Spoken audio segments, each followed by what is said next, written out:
Assalamualaikum warahmatullahi wabarakatuh. Perkenalkan, nama saya Welena Nadlawati. Saya dari program studi bioteknologi semester 5. Di sini saya akan menjelaskan kegiatan praktik kerja lapangan saya selama 1 semester. Saya mengerjakan riset penelitian mikroalga. Di sini saya mengambil judul untuk sebuah penelitian saya itu bernama pengaruh tingkat salinitas terhadap pertumbuhan Cyncococcus air tawar. Nah, di sini saya mau melihat bagaimana sih pengaruhnya terhadap pertumbuhan Cyncococcus ketika diberi cekaman salinitas.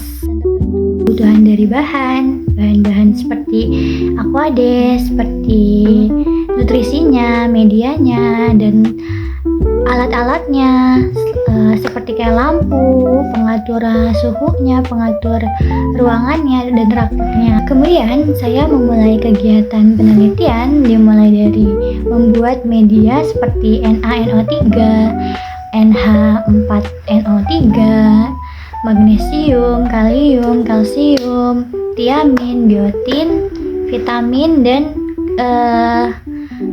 fosfat. Itu kebutuhan nutrisi yang dibutuhkan dari mikroalga tersebut untuk pertumbuhan. Setelah saya membuat medianya, kemudian disterilisasi terlebih dahulu menggunakan autoclave selama 15 menit untuk menghilangkan semua kontaminasi. Setelah itu kita mengukur salinitas. Itu saya membutuhkan salinitas 250 mmol, 100 mmol, 25 mmol, dan kontrolnya. Untuk kontrolnya itu untuk pembanding antara salinitas dan yang tidak menggunakan salinitas. Setelah itu saya mengukur pH yang dibutuhkan untuk mikroalga itu sekitar 7. Setelah pembuatan media, selanjutnya saya mengatur kebutuhan cahaya. Cahaya itu dibutuhkan untuk proses fotosintesis.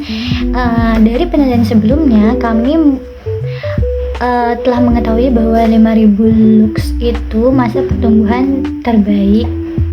Setelah itu kami mengambil kultur mikroalga sebelumnya untuk dijadikan sampel penelitian. Kami membutuhkan sekitar 100 mili untuk dikembangbiakan, dikultivasi ke media baru. Setelah itu kami mengatur aerasi. Aerasi itu digunakan, oksigen itu digunakan untuk agar mikroalganya itu homogen dan mendapatkan kebutuhan oksigennya. Kami mulai kultur selama 14 hari.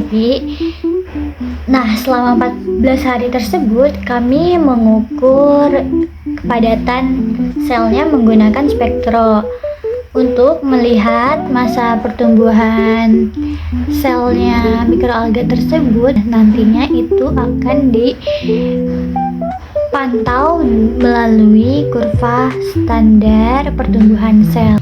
Hasil dari penelitian selama 14 hari itu saya melihat bahwa mikroalga yang diberi cekaman salinitas tertinggi 250 itu mengalami peningkatan masa eksponensial itu lebih cepat di hari kedua. Masa eksponensial di hari kedua sampai di hari ke-6 itu sel mengalami cekaman seperti penggumpalan, yang dimana penggumpalan tersebut itu diakibatkan dari stres osmotik yang dilakukan oleh mikroalga. Setelah 6 hari dilanjut dengan hari ke-7. Nah, hari ke-7 itu kurva grafik memperlihatkan sel mikroalga sudah memasuki fase stasioner, yang dimana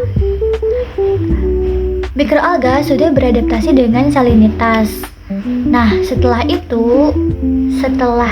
14 hari tersebut, perbedaan dari kontrol dan salinitas itu kandungan klorofil dari mikroalga yang salinitas itu mengalami degradasi lebih cepat daripada yang kontrol, karena mikroalga saat diberi cekaman itu menggunakan seluruh biomasanya untuk mengatasi cekamannya tersebut.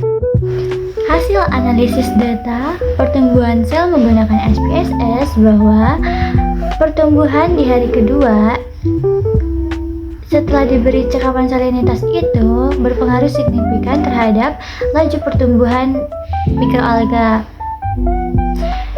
Namun pada hari ke-7 saat masa stasioner itu tidak berpengaruh signifikan karena selnya mikroalga ketika diberi salinitas 250 dan 100 itu justru dia lebih tinggi karena dia mengambil seluruh nutrisi yang ada di media mikroalganya tersebut untuk mengatasi cekaman dari salinitas tersebut, sehingga pada fase stasioner dia mengalami penurunan laju dibandingkan dari yang kontrol dan 25. Nah, yang diberikan salinitas 25 milimol itu justru itu dia lebih stabil pertumbuhannya dan lebih tinggi pertumbuhannya daripada yang kontrol, sehingga bisa diambil kesimpulan bahwa perlakuan terbaik itu ada di perlakuan 25 milimol. Nah, perlakuan tersebut itu justru lebih stabil dibandingkan dari perlakuan yang lain, termasuk dengan yang kontrolnya.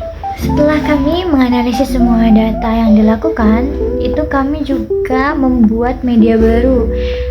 Seperti awal dari pembuatan media sebelumnya, itu kami membuat ulang media baru tersebut untuk perlakuan selanjutnya, yang dimana nextnya kami mau mengukur biomasanya kayak seperti protein, seperti lipid, dan kandungan fitosionik.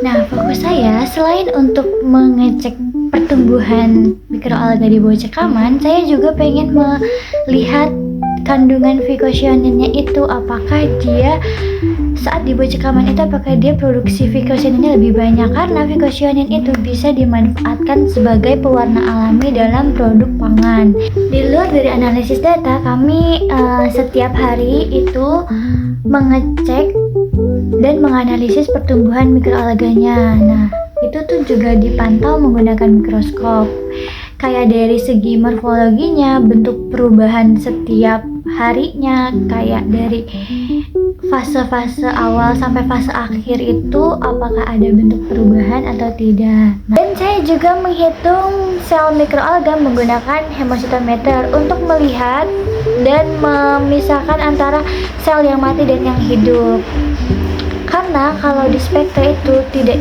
terbaca yang mati, antara yang mati dan antara yang hidup. Baik, segitu saja dari pengalaman saya selama PKL. Kurang lebihnya mohon maaf. Wassalamualaikum warahmatullahi wabarakatuh.